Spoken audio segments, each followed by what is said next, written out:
I'm McKinney Smith. After going through a divorce, my sister passing away, experiencing narcissistic abuse, and some significant health scares, I realized through sharing my story that I wasn't alone in my suffering. Suffering, subjective distress generated by the experience of being out of balance. In a deep dive to holistically heal mind, body, and soul is where I discovered peace, clarity, and connection. It is impossible to be truly wise without some real-life hardship, and we cannot develop post-traumatic wisdom without making it through, and most importantly, through it together. Social connection builds resilience, and resilience helps create post-traumatic wisdom, and that wisdom leads to hope. Hope for you and others witnessing and participating in your healing, and hope for your community. A healthy community is a healing community, and a healing community is full of hope because it has seen its own people weather, survive, and thrive. Thank you for joining us on the Heal Her podcast, HEAL. Honor, elevate, and love her podcast, formerly known as the Walk in My Stilettos podcast, the top 1.5% most popular show globally, where we have conversations with extraordinary women on their journey toward wholeness and harmony. And since you're already here, you may as well subscribe. As a certified mindset coach guiding women towards peace, clarity, and connection within, supporting the direction of the system toward wholeness, my goal here is to help you thrive.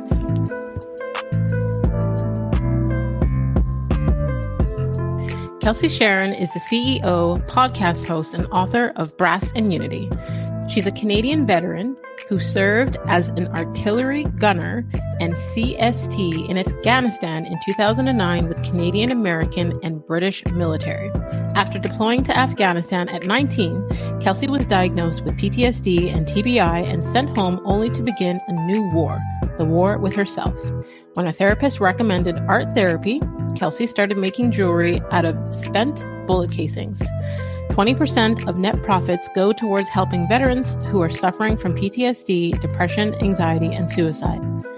Brass and Unity was nominated for Canada's top fashion awards, ELLE Canada, and the CAFA Fashion Impact Award in 2020 and 2021. It's developed an avid following among celebrities such as Jessie, Tyler Ferguson, Julianne, Hough, and it's been featured on Ellen, Good Morning America, The Today Show, People, Forbes, BuzzFeed, and much, much more. So please welcome to the show, Kelsi Sheren. Thanks so much for having me. This is going to be fun. This is going to be absolutely awesome. For the listeners who are listening, before we hit record, Kelsi and I were just having pure laughs. So I'm really looking forward to this conversation. I love authentic people. I love people who just show their real selves on and off camera. So I know that they're in for a definite treat. I don't know that there is a version on or off. I think the scary thing is I just started recording everything. Right? Yes. But that's the power in authenticity. It's like some people feel like, okay, they need to put on this mask or this different version of themselves soon as the camera goes on. And then there's those of us that are like, okay, let's just put a camera on this. Exactly. Yeah. It's just about self-love. Once you love yourself, once you learn to love yourself, then you can truly be yourself in all aspects of life. Absolutely. And I feel like if we cannot be who we are at all times, and we are trying to be multiple versions of ourselves based on the environment that we're in, like, we're not chameleons. We're not like, and how do I say this in a positive way? I was like, we don't have mental health issues. We're just like, we're here talking about healing and mental health. Yes. Yes. Yes, exactly. But you know what? That's the thing, though, is there are people who they have personas, they put it out there. And then depending on who you are, if like my girlfriend is a WWE superstar, she has like a persona, but who she is outside of that is no different when she's on a camera or off a camera, unless she's actually wrestling. Right. So it's it's very dependent. But I think if you, like I said, if you find your way through healing and you find a way to truly love who you are, and and what you stand for, and really truly know what you stand for, not just reverberating talking points. If you've really did some deep work, inner work, deep thought, then you can be comfortable in saying whatever you say. And it's okay. It's okay to just be you. You don't have to be anyone else. Stop trying to be other people. Exactly. So I'd love to start the show from the very beginning and get to know who you were before you became the Kelsie we know and love today. So I would love to start with, who did you want to be when you were a little girl, and what were your aspirations? I wanted to be an Olympic fighter. So I'll do my best to condense this as tightly as possible. There's a reason why most people have me on 4 to 5 hour podcasts. So I grew up in a small town in Ontario called Campbellford near the Trenton Air Base. I was born in Cobourg, born in Belleville, went to school in Cobourg, did Catholic school, the whole thing. I didn't have aspirations to do anything in my life besides be a professional fighter. I started fighting Taekwondo when I was 4 years old. I became an international fighter at the age of 12, and the Olympic path was the goal. I was 2-a-days. I was training. I was weight training. I was everything that you needed to become an athlete. I eat, sleep, breathe Taekwondo. That was it. That path got an abrupt stop put to it. I didn't choose to stop fighting. Ultimately, my coach made a very poor decision and decided that he was going to have a sexual relationship with my teammate who was 14 years old. And he ended up getting charged with statutory rape and went away to jail, and, the whole thing that comes with, child predators. And so I stopped fighting because I lost the person, and the person I thought was God to me, the one that whatever he said was gospel, was the guy who I lost all trust in. So that broke me in terms of trust issues the rest of my life. So I went from, my goal and my aspirations was always to be a fighter. I never was like, I'm going to go to college and be a doctor. Like, it was like, I'm going to kick people in the face for a living. Like, that's it. Straight up. Like, that's all I want to do. And I was pretty good. I mean, here's the thing I believe. I would never be in the NBA. There's no chance. I'm 5 foot tall. Like, let's just be honest with ourselves. Sometimes you can't wish yourself or work yourself to goals, but this I could. I could work and wish myself to goals if I put the time in, and I put the time in. So after that, I was really lost. I was quite angry. And so I got into another sport, which was competitive rugby. So I played rugby for a very long time and I got good at it. Ultimately, the last year I played, I ended up tearing my eyelid off. So took a hot minute on that. Oh, wow. And it was a good time. I don't like to lose. It's a thing. And then it's a thing. And then after that, I was in high school in Campbellford, and, super small town. I moved there the last 2 years of high school, and it was very much, great people, but small town. Everyone grew up together. Everyone knew everybody. But when I jumped in, I was a completely different person. I jumped into that like hockey jock type world, and I was like the emo kid with like the dark hair, and then like the bag was like, I hate the world. I listened to like Alexis on Fire and like As I Lay Dying, and I was like, don't talk to me. So I didn't fit. So for me, the idea of getting out of that town as quick as possible was my next goal. And so I didn't care how I got out. I was getting out. And I ended up leaving when I was 17. So I graduated high school and I went to Algonquin College. They accepted me for a program that travel and tourism means nothing. And I didn't click with it. But my family comes from a family where we respect Remembrance Day wholeheartedly through and through. Veterans are our deal. Like, we care deeply about them, and more Canadians need to care about them. More Canadians need to realize how many there are and how many people are suffering and why the suicide rate is what it is. And so I went down to the Remembrance Day ceremony on November 11th in 2007. And I always do. And I came back on the bus to Algonquin, and there was a lady on a bus. And literally, like, it's the most stereotypical, like, if you look back at someone's life and then the spotlights are like, the moment the main character picks the fork in the road. Like, it was that. And she told me about her life, and something clicked. Something clicked in me. Until I was writing my book, I didn't know I even had military family. My grandfather served in World War II. I didn't meet him. Wow. He died when I was 3. So military wasn't a conversation. Cops weren't a conversation. I'm an A-type person, as you can tell, but that was never like, let's go join the army. Like, okay. Yeah. Normally when I think of that, I'm like, most Marines I know were like jail or Marines. They're like Marines. Like, so I didn't think, so I joined, I got off the bus. I quit college. I found a recruiter's office and I joined the army. Wow. Yeah. Wow. Yeah. I got accepted right away. we were in an active war. We were in a true fighting active war, combat roles. People were dying. People were coming home in caskets, left, right, and center in the United Nations. And I wanted to, at the time, I remember 9/11. I remember being, 11 years old. I remember watching it. I remember my parents were long haul truck drivers. I remember my mom freaking out because my dad was near New York and waited for the phone call, from the payphone. Dad, you good? Yeah, I'm good. We're fine. I'm not in the city. And I just remember knowing, like, just some type of insight in my life, just knew, like, this is going to be something. This is going to impact me in some way. And it did. And Canada was deploying and they said, look, you join, like, if you're joining for one of these trades, you're going. And a conversation. And sure enough, I joined in 2007 and I did 1 year of training, and less than a year after that, I was in Afghanistan. So, the goal and the path for me was never to be a soldier and go fight wars for rich people to kill innocents. It was never that. And I have no issue saying that now because I obviously know what we do over there. Mm-hmm. But I'm also very aware that just wasn't chosen for me. Something else greater chose it for me. I was just put in that position in that moment to receive that message. And then it was up to me to take action. So yeah, I ended up joining the Army and we went from there. Wow. Okay. So there's so many points within your story that could have and possibly do have major effects on your life, on your identity, on your mental health, all those things. So one of the first things I heard was when you being in the Olympics and putting all that trust in your coach and him violating the trust that you have by his behavior with my direct teammates. Yeah, with your teammates. So those trust issues as a young girl of how you view authority or even men, right? I'm thinking of, there's a couple of episodes that I've done with other women that were on the verge of the Olympics, that were training for the Olympics.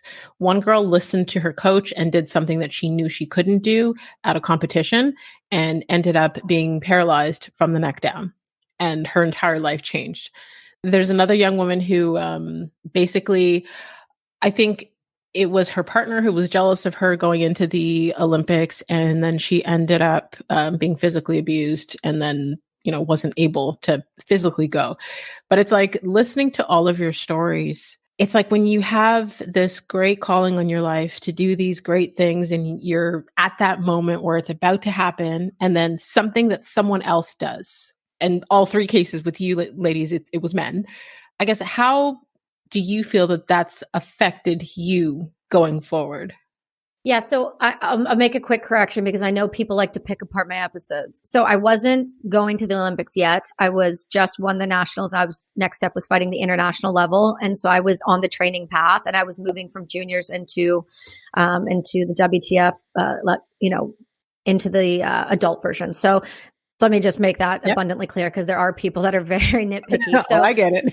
But that was the path. I was not working. I was not doing anything. I was not doing other schooling. I was strictly fighting. So that was ultimately the path. Now, looking back, hindsight's 2020. I've done a decade plus of therapy since my injury in Afghanistan and, serious self searching and a lot of psychedelic work and treatments. And looking back, I try not to say, I try not to go like, oh, it's the men's fault or the women's fault. I try to look at it and go, there's just human beings making human errors. Yes. And that's why I personally don't think that it had an effect on, or at least a subconscious effect on how I viewed men.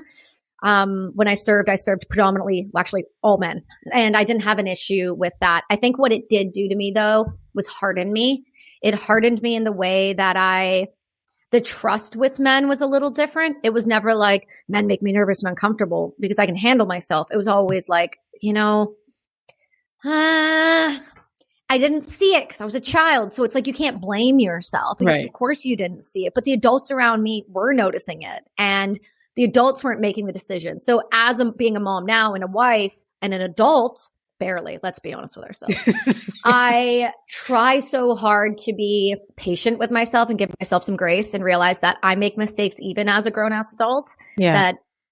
So when I look back at it, I try not to think of it as it like he did that to hurt me. He was being selfish. His whole family blew up. He blew up his family. His daughter the whole thing was just an absolute living nightmare for all of the kids, all of the people in the club. It was the overarching effect was like a bomb going off. The ripple effect was significant. So in that, I definitely felt a certain way. Like I couldn't go train again. Like I couldn't train until I didn't start fighting again until I was like 18. So it took a hot minute. Yeah, I can see how that would affect you. And then I was thinking about when you were talking about being a teen and you feeling like you didn't fit in. And as humans, we're wired for connection and we're always trying to find our community, our tribe, our core group of people. And you decided to move away from that.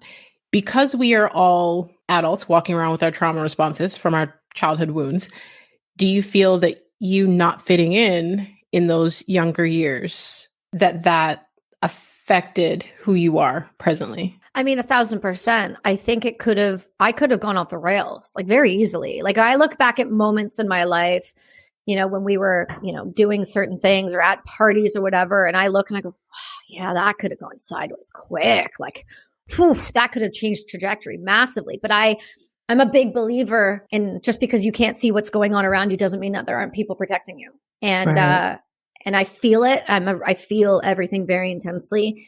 And I can feel it energetically. So I know that people were moving things and protecting me and doing these things. That may sound woo-woo to people and that's okay. But again, after a decade and a half of figuring out how I work and how my body works, I mean, we test our blood, we check our heart rates. Why aren't we checking where our vibration is sitting that day? Right. So I'm a really big believer and I can feel when they're around me and I can be like, I got you. I know it. I'm safe. And there's something greater. So I think for me, I was truly guided to be who I'm becoming. And my mom always makes a joke. She's like, when you were in I think it was like grade 2 or 3, the teacher used to say, she is really a handful in the classroom because she doesn't shut up. But let her talk. She's going to do something with that voice.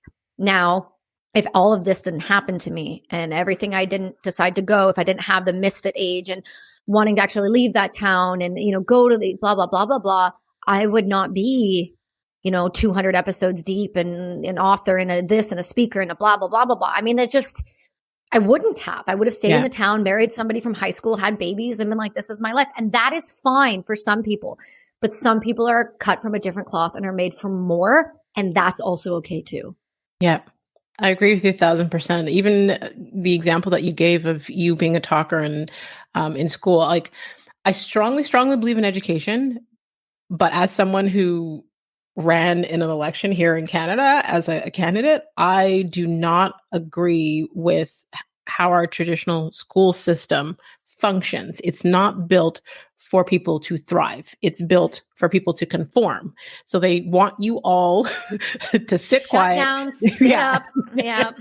I hate our school system. I hate Canadian school systems, American school system, Western school systems were designed by the German to get individuals to sit down and do what they are told. And that is a massive problem. Was for me. It is for my son. It was for my husband. It is for people who are free thinkers, creative thought, people who have, and I don't even like the title ADD and ADHD. I don't believe any of that shit. I think that if you give people the thing they love, they will show you how much they love it, but they're never given the opportunity. Yeah. Wow. I so agree with you on that because I have 3 kids. One of which was diagnosed with ADHD.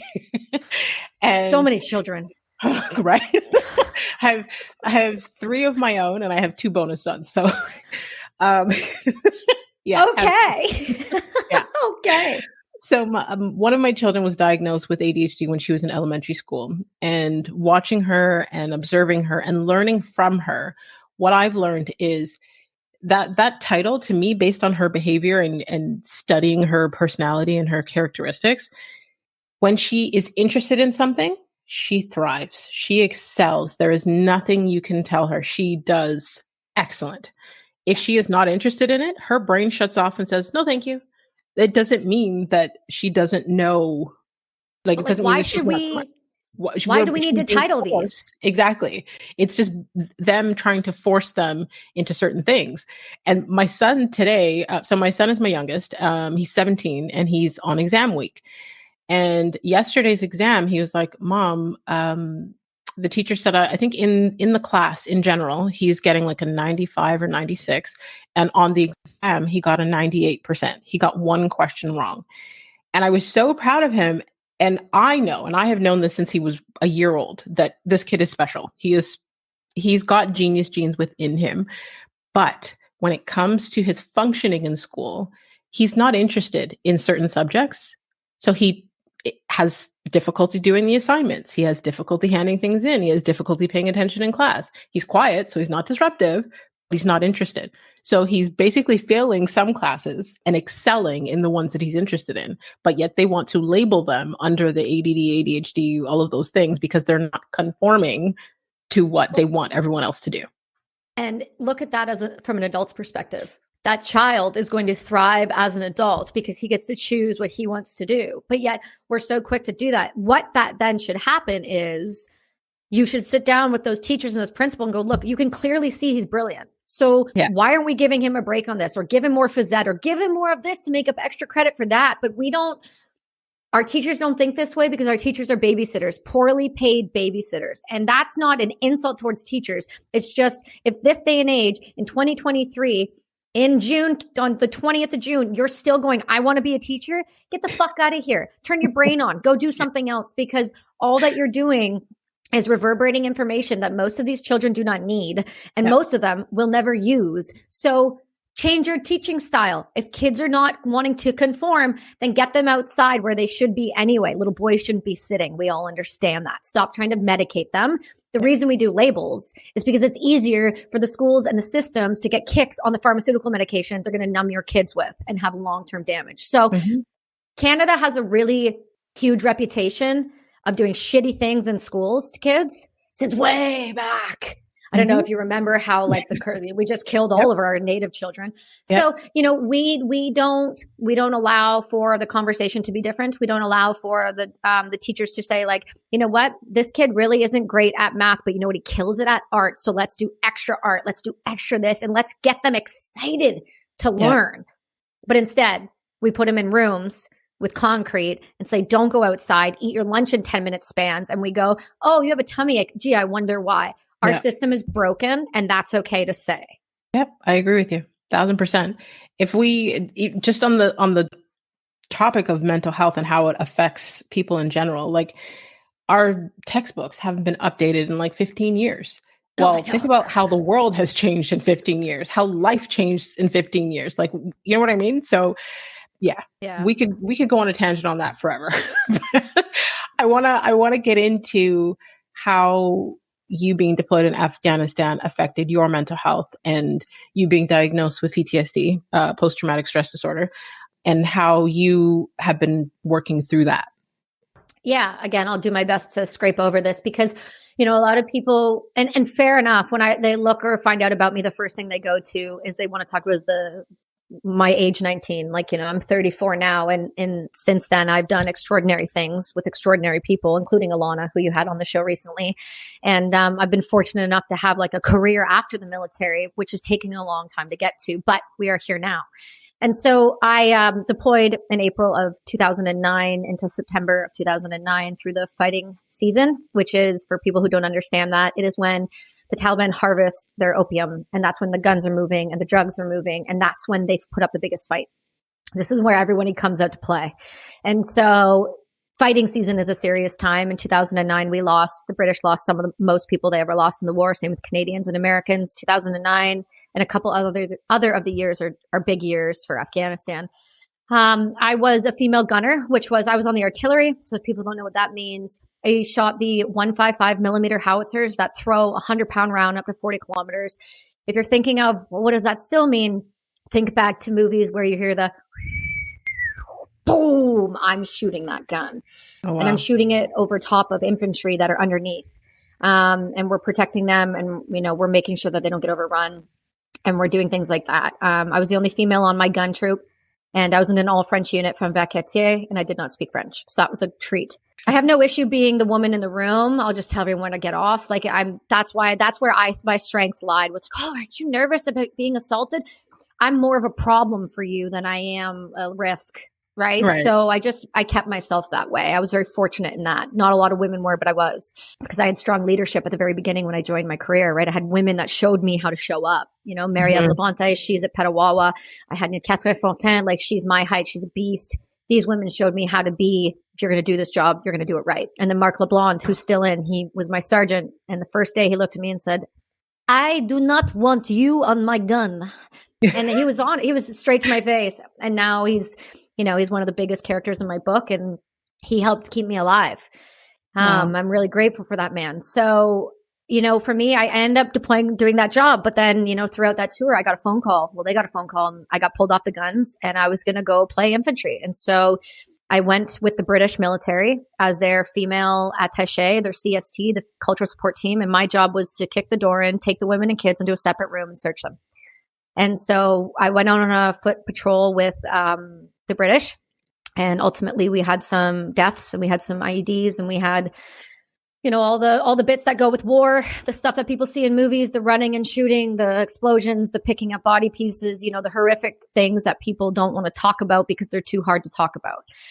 I had all of that, just like so many other Canadian soldiers and British and Americans and Italians and everyone else. We all go through the same things and we all have similar stories. The reason my story got noticed is because I'm a woman. At that time, the Canadians allowed women to be on the front lines. The Americans and British started to integrate their women into combat arm roles in 2015. So I was prior to that. So that was an interesting experiment working with those dudes. I loved it, loved every minute of it. Thought those guys were great. Even the horrible things that happened to you, you can look back afterwards and go, God damn, those were horrible. And I don't know how I made it through, but it made me who I am. So I don't regret a minute of it. Mm-hmm. After that, though, I was sent home 3 weeks early to Ottawa to the hospital. I was diagnosed in country in Afghanistan with post-traumatic stress disorder. What they missed was the traumatic brain injury that I also sustained. So I had a TBI that went undiagnosed until last year, which was really one of the biggest downfalls and the hardest parts to fight. Now I know why it was so hard to fight for the past decade. Mm-hmm. They end up medically releasing me. The Canadian Army tried to retrain me. It wasn't working out. I wasn't receptive. Like my brain wasn't working well with gunfire and all these other things to keep me going. And they said, ultimately you're going to be medically released. So I was honorably discharged with a 3B med release of post-traumatic stress disorder at 90%. And so I was told I would never work again at the age of 19. My major made it very clear when I was in country that it would have been easier if I died and it would have been less paperwork to deal with. Now that major has been charged with sexual assault and is being dishonorably discharged from the military. So there's, there's lots of good stuff going on. Karma's a bitch. So yeah, I got out. I was med release on May 23rd, 2011. And then from that point on, from the moment I got back from Afghanistan, it was a fight every day to stay alive. In the truest sense. Suicide was at the forefront of my mind, had it planned every day, thought about it every day, every waking moment of my life. I didn't want to be on the face of the planet anymore. And that was because the Canadian government and army decided to highly over-medicate me with 11 different medications at 104 pounds. Wow. So that's a chronic ongoing issue that I speak about quite publicly. I spoke about it at the Senate subcommittee a month or two ago. It's an acknowledged failure, the amount of medications that is put onto a veteran while they're serving, while they're running machine guns in country, when they're completely disassociated. It is a Band-Aid to a problem that needs time and needs support, not medication most of the time. So once that happened from 2011 to 2014, 15, it was a very deep up and down. Am I going to be alive this week or am I checking out? And it was really, truly that. I did CBT, which is cognitive behavioral therapy. I did EMDR. I did the medications. I did the grounding. I did the movement. I did the healthy eating, but it still wasn't getting better. Things were getting better. Aspects were getting better, but it, in terms of the voice in my head, was getting louder. And at that point, my doctor suggested art therapy, which, as your listeners are getting to know, I am not an art therapy kind of gal. It's just not my shtick. But reluctantly, because I respected this man and I still respect him. He's still my doctor. Dr. Greg Passy is one of the first doctors to ever do research on veterans with PTSD. He served in Bosnia and Rwanda during the genocide as a lieutenant colonel and medic. So he is when this man speaks, I listen. He calls me out on my shit and he's like, we need to work harder on this. You're not working hard enough on this. You're avoiding this. And fortunately, I was kind of dropped into his lap in 2011 when I moved to British Columbia at the Operational Stress Injury Clinic. Since then, he's been working with me ever since, and Dr. Maka Squetta as well. And we've gotten myself to a point where art therapy kicked in and I was getting out of bed, and suicide didn't seem like it needed to be the option every single day. So I started building jewelry on the kitchen table using a pipe cutter, a drill, and a hammer. Called a bunch of ex-military friends who had a bunch of really cool 50 cal casings and, Lapua, like sniper round casings. And I was like, want to send me some casings? I want to build some jewelry out of this. And people would just send me boxes of stuff, which prompted the RCMP to show up at my door. Of course. We moved into this into the space that I'm in now, and within 2 weeks of it, the RCMP had blocked off the cul-de-sac and showed up at my door with guns. And it was because I had casings I thought I was stealing from a range, which were machine gun casings, 50 cal. And I said, there's nothing in my house. And they said, can we look? And I said, do you have a warrant? And they're like, nope. And that was the end of that conversation. Right. So inside the door, there were 7,000 casings just delivered tomorrow. So I was like, you're not coming in this door at all. No, thank you. I started just beating the shit out of casings on the kitchen table with beads. Somebody told me crystals could work and help me heal. So I would have eaten them at that time. So I just literally went to local stores, learned about hematite and black onyx and howlite and all these beads and this woo-woo side of me. And I just started building jewelry. And then some friends wanted to buy it. And then my husband, who's an entrepreneur, and my father-in-law as well, were like, hey, look, this could be something if you want it to be something. And I said, I don't know what I want. I just don't want to feel like this anymore. And it turned into this company. I taught myself all about the fashion industry. And again, if you can't tell, you wouldn't have thought I would have stepped into the fashion industry. I'm wearing a hoodie right now and overalls. I wore overalls yesterday as well, different versions. But my husband was like, so are we all going on farmers.com? Like, do we need to have a conversation? I'm just not, that's not my deal. And but I was like, hey, I want to help my community and I want to donate money from this. And this is a way to do it. And if I can educate the civilian population on what veterans and first responders go through in Canada, then I have a hope that I can get people to see the struggle. And, even at the time during active war, when Canada was really deployed, the news wasn't talking about it. We understand that our media is a state-run media, and we understand that they do not. And look, they've told that to me. This isn't like I'm conspiratorial. We've had these conversations. I'm often the go-to veteran that rants on the news. Yeah. Cause I know. And so they just weren't talking about it. And it's like, this is the way I can do it. So we got one store, we got another store. And then, cut to 2016. At that point, we had suffered a loss of a child and I needed to find something to keep me going again. And this just kept me going. And I was lucky enough at a trade show, at a random spot, the right person saw bracelets on my wrist and were like, hey, one of our friends is a celebrity and she's looking to work with a brand. Let's link you two up and end up being Beth Bears from the neighborhood and Two Broke Girls. And cut to 2 months after that, we were on Ellen's 12 Days of Giveaway. And because, it was wild. But because of that, I was able to start to heal a bit. I was, finding purpose in healing is one of the biggest things. If you don't have purpose, you're not going to heal. And I know that people say, well, how could you say that? It's because that's the truth. We understand science enough to go, one of the biggest pillars of healing. I'm fortunate enough to be a coach now, and I work with people who are doing integration and things like that. But one of the biggest things we need to do is we need to get people to realize that they need community. Yeah. That's the end all be all. If you don't have it, you can have everything else, but you're going to feel empty. You're going to feel lost. You're going to feel like you don't have a sense of purpose. So my purpose was okay, I'm loud. I'm feisty enough. I'm going to get everyone to pay attention to the suicide crisis that we have. And I've been doing that since 2015. So we started taking these casings. I became the bullet jewelry girl and we patented them. So we own the patent on the bullet casing on anything, bracelet, necklace, sunglasses, you name it. And we just started going after it hard. I mean, my mom was a truck driver for Kevin Hart's What Now tour. And she harassed him to the point where he met with me in Vancouver after his show and gave me one of the biggest pieces of advice in my book. And he was just like, look, you want men to wear this too. You got to change the name, which was at the time Her Wearables. And then he tweeted about it and it kind of blew up a bit. So we changed the name, we incorporated under Brass and Unity, and then we really hit the ground running. And prior to COVID, we were in over 200 retailers in North America that I hand signed myself. We worked independently with mom and pops and big box. We were nominated in 2020 for Fashion with Impact at the CAFA Canadian Art and Fashion Awards. We didn't obviously win, but I mean, I got to be topless on the runway. So that's really all I cared about. They said, wear a Canadian designer. And I wasn't paying $2,000 for a shirt. So Right. I Mr. T'd myself, pulled my hair over those titties, and off we went. And you know what? I did that on the morning show. I did that on the red carpet. And you know what? It was fine. And it did its job.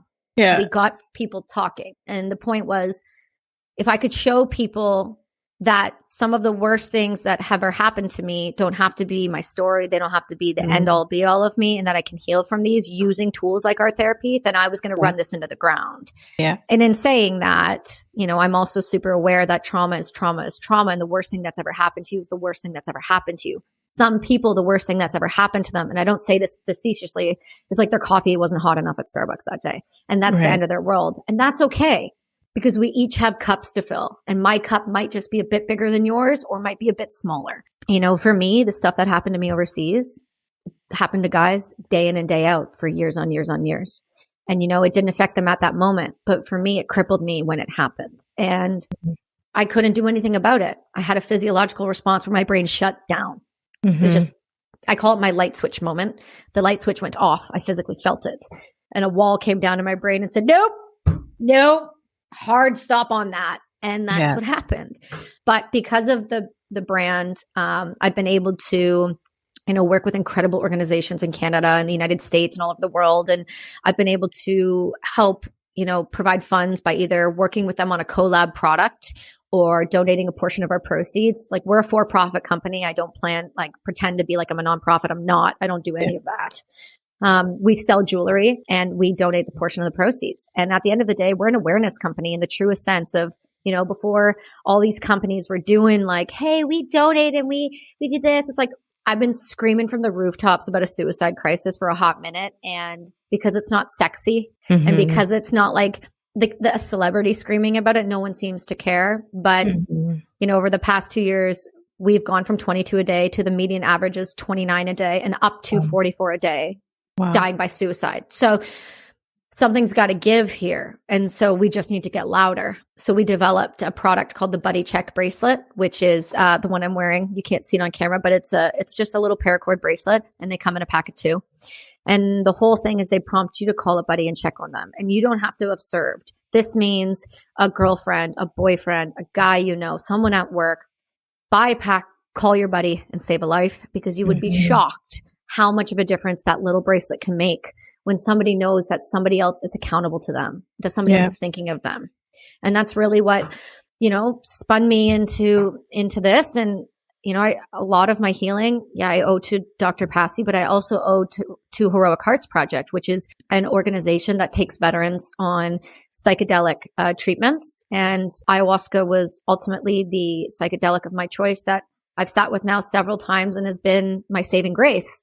And so, you know, the work only begins afterward, but if you do the work prior and the integration, you can heal from this too. Wow. There's so much you said there that I want to unpack. I'm like, do we even have enough time? I warned you.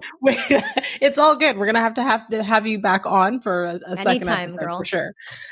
Okay. So first off, I want to say I'm sorry that you even had to experience all the things that you've experienced, but on the flip side, the beauty in what you've been able to transmute that pain into is beautiful. You gave an example earlier where you were talking about, you know, some people based on, you know, their perspective of their trauma, and, you know, it doesn't have to be a capital T trauma. Maybe it's a small T trauma, whatever it is. At the end of the day, it's not necessarily what has happened to us. It's what we choose to do with that and how we choose to impact others for the better with that. And a huge part of this show, and I guess the commonality between everyone that's been on the show, is our pains birthed our purpose. That was how this show came about. That is the foundation of everyone's story that I've had a conversation with who is doing the great work that they're doing. So I just want to say hats off to you for everything that you're doing in terms of the advocacy and the awareness and all of those things. They are great and they are amazing. And I want to not necessarily, you know, give a dig or kick to that that guy in the military who basically spoke those words over you that he shouldn't have, because I feel like no matter where we are in life, whether we're kids or teenagers, adults, whatever, there's always someone that may have something negative to say, or they may, because of their own perspective of the world and their own paradigm. Unresolved trauma. There we go. Yeah. They may speak words over someone else's life that are so far from the truth, but it's beautiful how you've gone forward and just used your own success and your own drive to do better that proved him wrong, where you didn't have to say anything. That's where you were like, when you said karma's a bitch, I'm like, yep, there are so many people that have done me wrong and I don't have to say a word.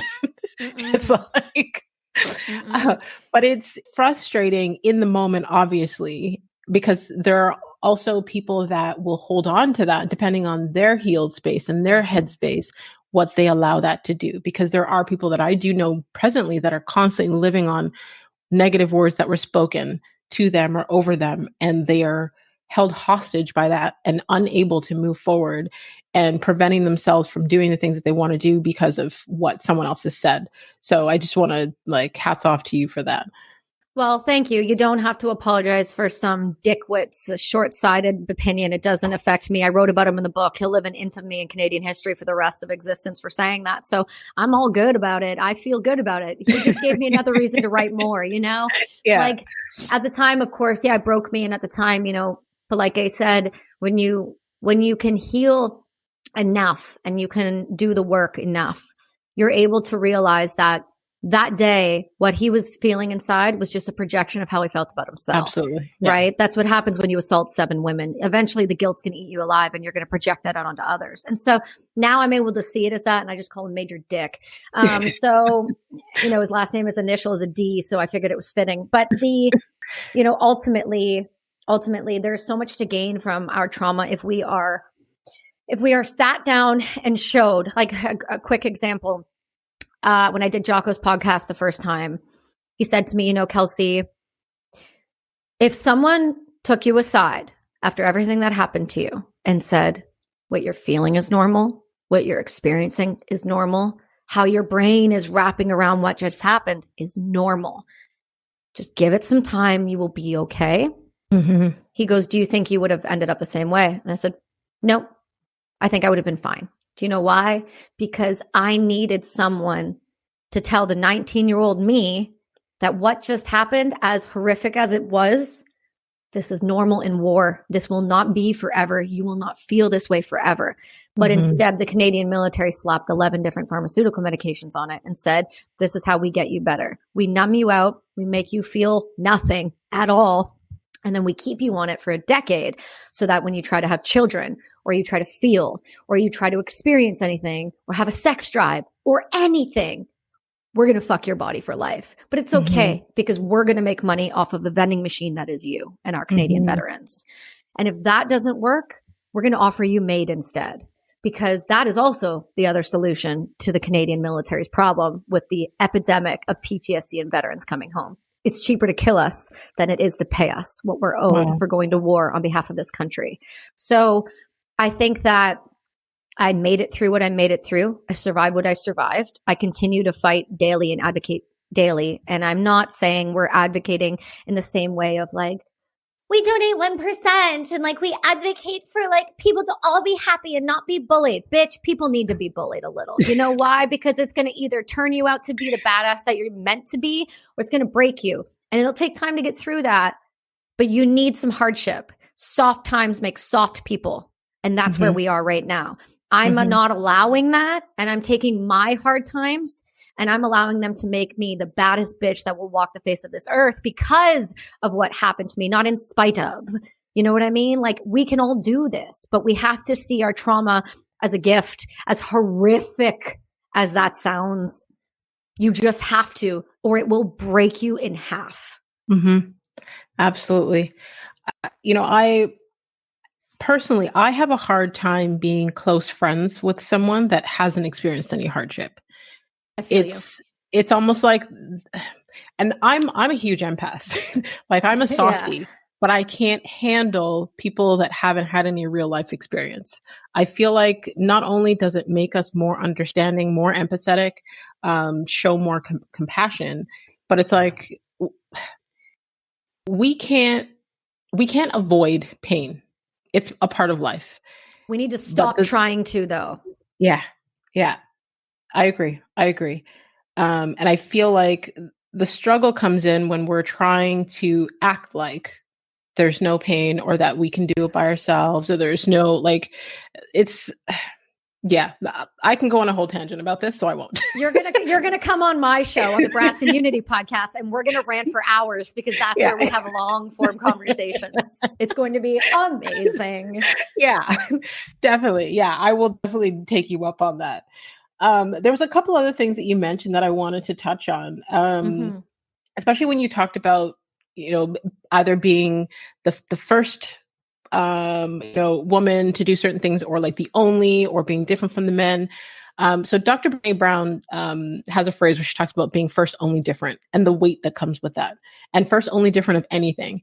And typically for me, it's either being the only Black person or the only Black female in a situation, environment, group, what have you. And I know the Black? weight that right? Shit. I should have got the memo. Damn it. Right? That part. But it's like the weight that can come with that when you are first only different of anything. And just in this conversation in general, you seem like not only do you have a strong personality, strong character, all of those things, but do you feel that it affected you in any way, shape, or form, being the only or first only different? Yeah, I definitely wasn't the first. And let me make sure to say that. I follow in the footsteps of giants. Let me be very, very clear about that. There are some women, including Christine Gauthier, who was offered maid instead of a wheelchair ramp from Canada. She was one of the first artillery women ever brought into the Canadian Army. So I walk because of the giants that I stand on top of. So I was not the first female artillery. I just happened to be in a unit where I was the only woman present, and those motherfuckers never worked with women before. So it was like, it was a trip for them. But I think for me, it didn't affect my job because I showed up. And I think that's the one thing I was really proud of is I didn't allow it to be the thing that held me back. I allowed it to be the asset. You want to be the asset, never the liability. So in my, mind's eye, it was, if I'm going into this room and we're kicking that door open, I don't want there to be a question that I'm going to shoot you in the back. I want you to know that I can move and shoot just like you. The only difference is my hair's tucked in. You can't tell that I'm not a dude. Yeah. So I think there's definitely a weight when it comes down to being in the space I'm in now. I don't predominantly work in the fashion world anymore. I learned that was very difficult, and I don't deal well with fake attitudes at all, or fake motives.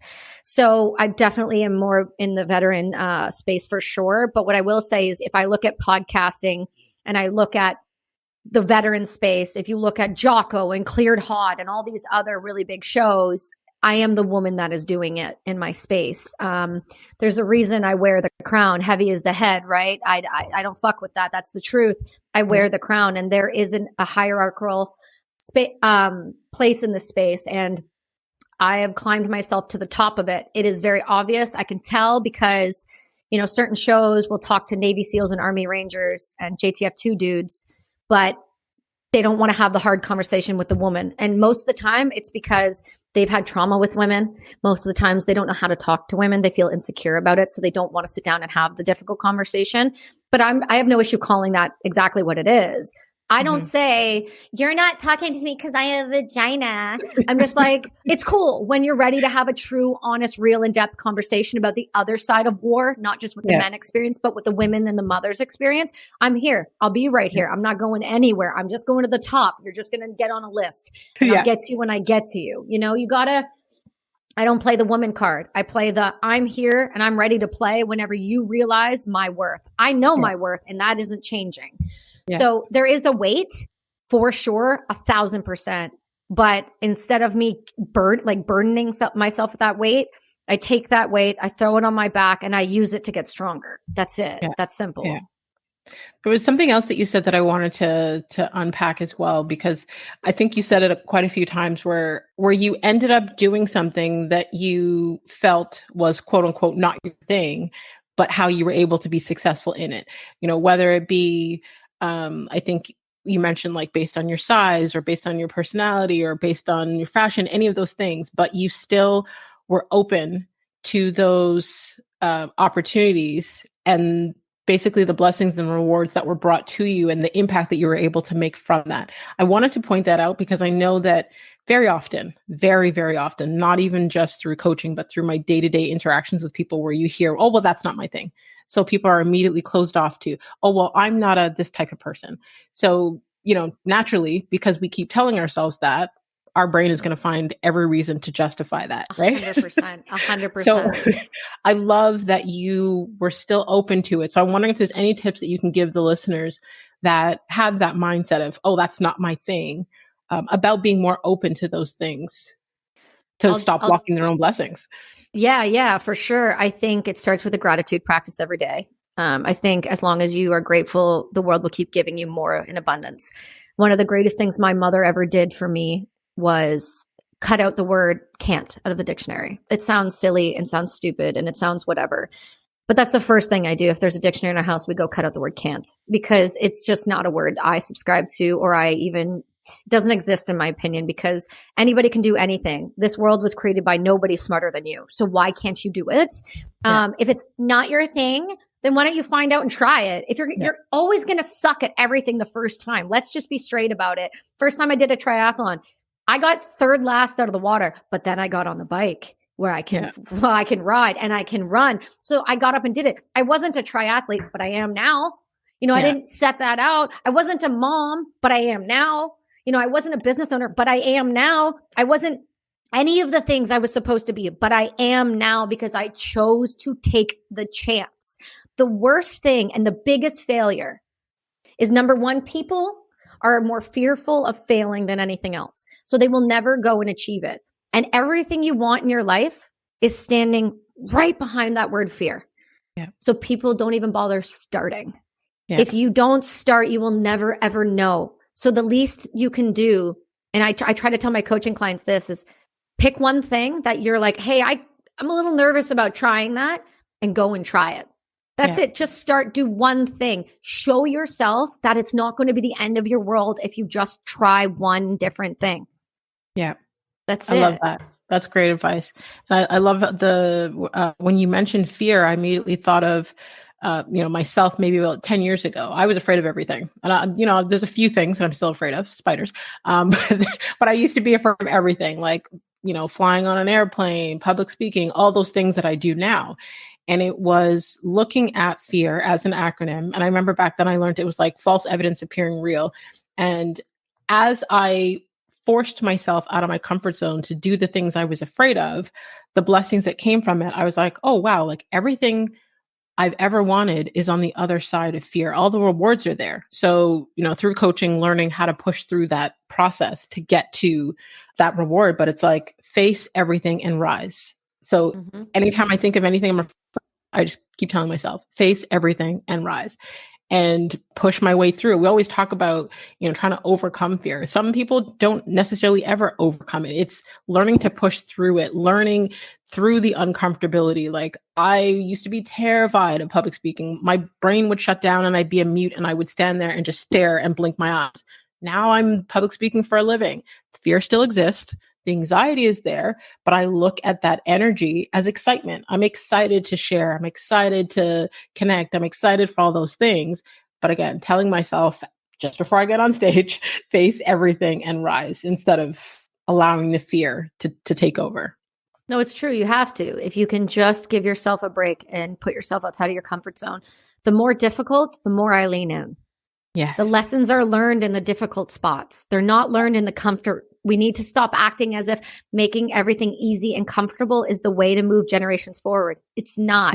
Let me repeat. Soft times make soft people. And that is why you have the world the way it is right now. You need to lean into the difficult things. If you don't have difficult things, create difficult things. Small doses of adversity are what are going to make you and your children thrive in this world. You don't want them to get out of college and get punched in the face and not know how to even function. Give them a little bit of hitting. I'm joking. Don't fucking hit your kids. I'm saying like make things a little difficult. Give them little chores. Give them little bits of work, little responsibility, but show them at a young age that you have to be responsible. Yeah, I agree. Wow. Okay. Yeah, we're definitely going to have to do a part 2 because there's so much I didn't even get to ask you that I want to ask. So I'm sorry. It's all good. It's all good. Before we go to the final segment, I want you to let the people know where they can stay connected with you online and learn more from you, learn more about you, where they can get the book and listen to your podcast. Yeah, absolutely. So everything is just brassinunity.com. You can get the book at Amazon or wherever you buy your guys' books. Simon & Schuster, Indigo Chapter is just going to have them as well. We're really looking forward to that. The Brass and Unity podcast, we have a Patreon, YouTube, everywhere, Spotify, you can listen to it. We have weekly episodes where we talk to really gnarly people. You yourself are coming on. So long form conversations, really difficult topics sometimes, and, you know, some levity to it for sure. And then you can follow my personal page. It's just Kelsi_Sheren on social media, as long as the government allows it to stay up. We'll see how much longer. I love it. I will definitely have the links in the detailed section of the episode so they can click and connect with you directly. They don't have to search too far. Yes. And for the final segment of the show, it's kind of like a rapid fire, but I have trouble living within a box and I don't like rules. So if you feel the need to expand on your responses, you're totally welcome to do so. Okay. All right. Let's start with, what's the last thing you do at night and the first thing you do in the morning? Breathing exercises at night, stretching. In the morning, gratitude, 5 minutes. And then I grab my phone, then I get up, then I get my kid going, and we get life started. We do a workout, we do the whole thing, you know. Awesome. Yeah, movement is medicine. Absolutely. Healthy motion equals healthy emotion. Mm-hmm. Okay. Name a book that has changed or greatly impacted your life. Oh man, I read a lot. You're stacked on a stack of books right now. I'm literally looking at books everywhere around. My shelf behind me. Oh yeah. I don't know that there's one book. I think over the past GWAT war, reading so many of my friends' stories and the horrific things they've gone through and how they've overcome. So I would say like pretty much any war book from the past 20 years that has come out has been something that has impacted my life and shown me that we all go through this and that you can come out the other side. Mm-hmm. Okay. What do you wish women would do more of? Stop making excuses and get up and try. I'm really tired of this gender stereotype ideology bullshit. It's exhausting, it's draining, and frankly, it's psychologically damaging to children. So knock it off. The idea that we keep telling our girls that there's glass ceilings and things we can't do is a joke to me and laughable. And I can sit here and say that, I come from an immigrant family who escaped the war. I don't come from like affluent white people who were like, we owned everything. Like my parents are long haul truck drivers who will work until the day they die. I quite literally had to figure this out. And I really wish we would stop telling young girls that they'll never be able to be CEOs. They'll never be able to do this and this because they're girls. No, actually, they'll do it because they are girls, because they are women. And we need to stop telling young women to stop putting themselves out there and to be fearful. Teach them how to be strong. Put them in jujitsu. Give them the tools. Put it at their disposal and let them thrive. But stop telling girls they cannot do something because they're girls. They can do it because they're fucking girls. Act accordingly. I love it. Okay. I hate it. All right. When and where are you the happiest? I'm the happiest in my home. I don't like that I live around a lot of people, but that's despite. I'm happiest when I'm with my husband and my son. And I'm happiest when the work that I'm doing is helping others. I don't take a paycheck from this brand. I never have. My goal has always been very simple. I want my friends to stay alive until we donate $1 million. That's it. That's the goal. I am happiest when I know that somebody stayed with us because they saw a silly little bracelet on someone's wrist. It's that simple. My husband gives me the space. He helps uplift me. My son makes me realize that I can be better than myself every day. And he's the reason I thrive every day. So I'm happiest when I'm surrounded by those that have been there for me, but also see that I can achieve absolutely anything. Love it. Love it. Love it. Okay. And last but not least, what advice would you give your future self? Not your younger self, but your future self. Stop rushing. Everything is going to happen just how you want it to be and just the way it will be, no matter what you do. You can keep driving and keep pushing, but you got to remember to slow it down. You got to remember to enjoy these moments, and the things that I'm doing, the TV series, the book, the whatever, these are once in a lifetime opportunities, and I need to be in the moment for those. And really, I just need to realize that it's okay just to take a second. Not every single minute has to be driving forward. It's all going to get there. It's all going to get there. I love it. I love it. Wow. Thank you so much, Kelsie, for sharing your story, your energy, your time. I truly appreciate you. And I will definitely be following your journey, and I will be reading your book. I'm totally looking forward to it. So thank you so, so much. Thank you so much for having me and for this opportunity. It was really quick, and I really appreciate you being so willing. But we'll get you a copy of the book, and you and I will talk offline. And to all your listeners, I know sometimes when people like me come on that have been through harsher things, it may look like we are harsher people, but really we're the ones that are the most empathetic and the most compassionate. We just were cultivated in a harder environment. And it doesn't mean that we care any less or that we're any harsher. It just means that most of the time we care so much that intensity can be intimidating. So if anybody needs any help in terms of PTSD, if their service members are struggling or there's TBIs and you guys aren't knowing where to go, please DM Brass and Unity. We do our best to get you guys resources and to the right people that can help you and your spouses so that you guys can stay together, stay alive, and stay with us. So thank you so much for having me. Thank you so, so much, Kelsie. And to all you healers out there, until next time, don't forget to subscribe, rate the show, and leave us a review on Apple Podcasts. We want to hear how Kelsie's story resonated with you. We want to know what gems you were left with and how her story touched you. And I just want to thank each and every one of you that continues to listen each week to help the show rank globally in the top 1.5% of most popular shows out there. And feel free to screenshot this week's episode. You can tag Kelsie at Kelsi_Sheren. That's KELSIE_SHEREN. You can tag myself at The Real McKinney Smith. A healthy community is a healing community, and a healing community is full of hope because it has seen its own people weather, survive, and thrive. So let's continue to heal her.